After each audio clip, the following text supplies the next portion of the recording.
Episode 7, Neural Networks. Welcome back to AI AWAKEN.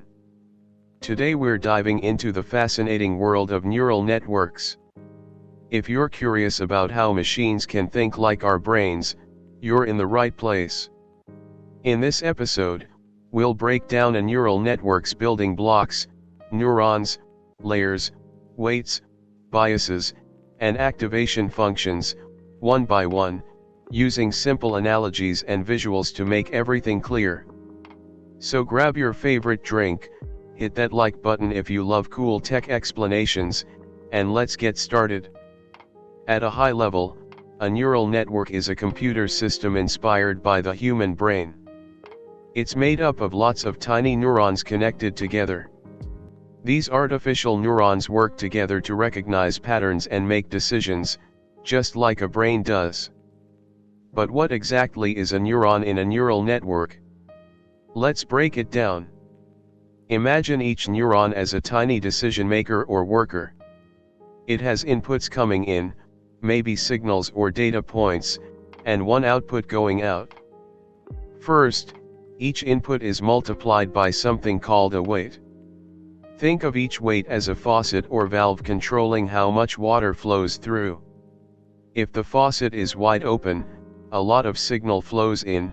If it's nearly closed, only a trickle gets in. This weight controls how important that input is. Next, the neuron adds up all these weighted inputs. It's like mixing all that water from different taps into one bowl. The neuron also adds a small constant value called a bias. You can think of the bias as a little boost or head start for the neuron.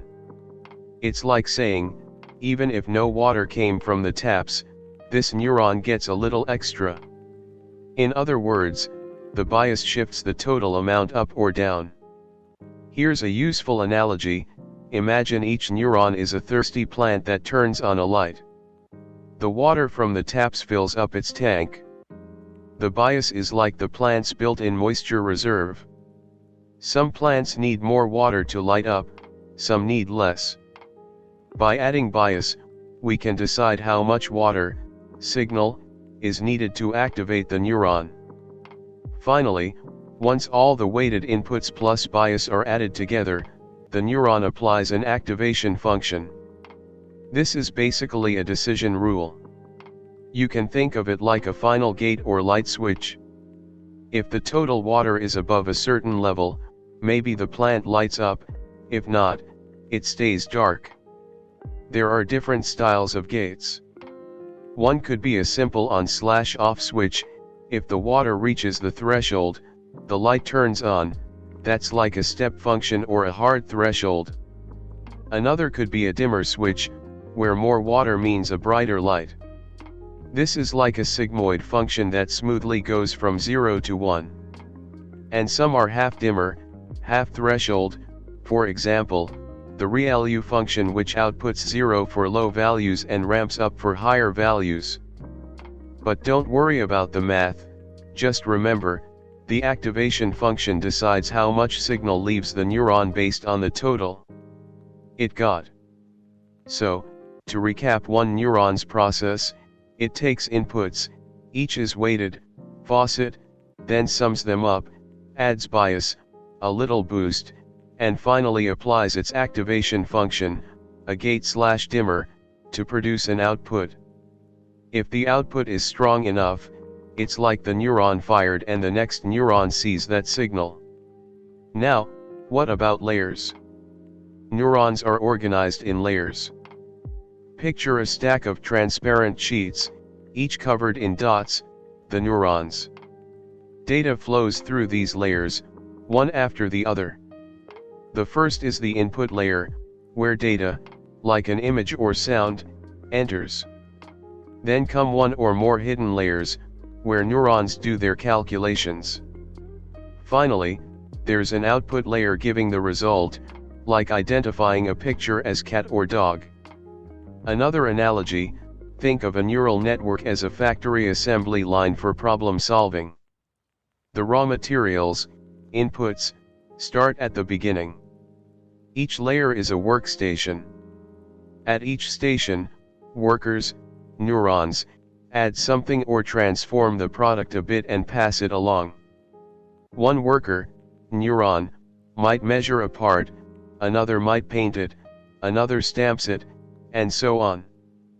By the time you reach the end of the line, the output layer, you have a finished product, a decision or prediction. For example, in an image recognition network, the first layer might detect simple features like edges or colors. The next layer detects shapes using those edges. Further layers might recognize eyes, ears, or whole objects. Finally, the output layer might say yes, that's a cat, because enough of the features matched the idea of a cat. So far we've covered neurons, weights, biases, and layers. Let's tie them all together. Every connection between neurons has a weight, like that faucet, controlling flow. Each neuron adds its bias, like its own boost or mood. Layers pass info forward one by one. And each neuron's activation function gates the signal, just like deciding if the processed signal is strong enough to send onward. Why all this? Because by adjusting the weights and biases during training, we won't dive into that just yet, the network learns which inputs are important and how to interpret them. But for now, even without training details, it's cool to see how these parts form a whole network. Now let's look at everyday examples of neural networks in action. You probably use them all the time without realizing it. Image recognition. When you unlock your phone with Face ID, a neural network checks your face. It takes the image inputs, processes them through layers to find features, eyes, nose, face shape, and determines if it matches your stored face data. Or when you upload a photo on social media, it often suggests who's in the photo. That's another neural network at work, recognizing faces and patterns. Language translation. Ever used Google Translate or an app to switch English to Spanish? Neural networks are behind that too. They take the input sentence, break it down layer by layer, words to grammar, structures to meaning, and generate the translation. This involves special types of networks, but the same building blocks we just discussed. Voice assistants, Siri, Alexa, Google Assistant, they use neural networks to understand what you say. When you ask a question, your voice waveform is processed by a network that identifies the words. Then, another neural network might decide the intent of your request. All those tiny computations per neuron add up to Siri answering your question. Recommendations and predictions. Think of Netflix or YouTube recommending a movie, or Amazon suggesting a product. Those companies use neural networks to analyze what you liked before and predict what you might like next. Netflix, for example, looks at data about the shows you've watched, each feature weighted and processed, to suggest you might enjoy this movie. Bonus example, even your email's spam filter often uses neural nets, or related AI. It looks at the text of emails, weights different clues, and decides whether to mark something as spam. See. Neural networks are everywhere, recognizing images, understanding speech, translating languages, even helping drive cars or filter spam. And now you know the building blocks behind them, layers of neurons doing their weighted sums and activations. Let's do a quick recap. A neural network is like a team of tiny decision makers, neurons, organized in layers. Each neuron multiplies inputs by weights, like turning water taps on or off, adds a bias, a little boost or threshold shift, and then applies an activation function, a gate or light switch, to decide its output. These neurons pass information layer by layer, slowly transforming raw data into a final output. Think of weights as knobs, biases as head starts, layers as factory stations, and activation functions as decision gates.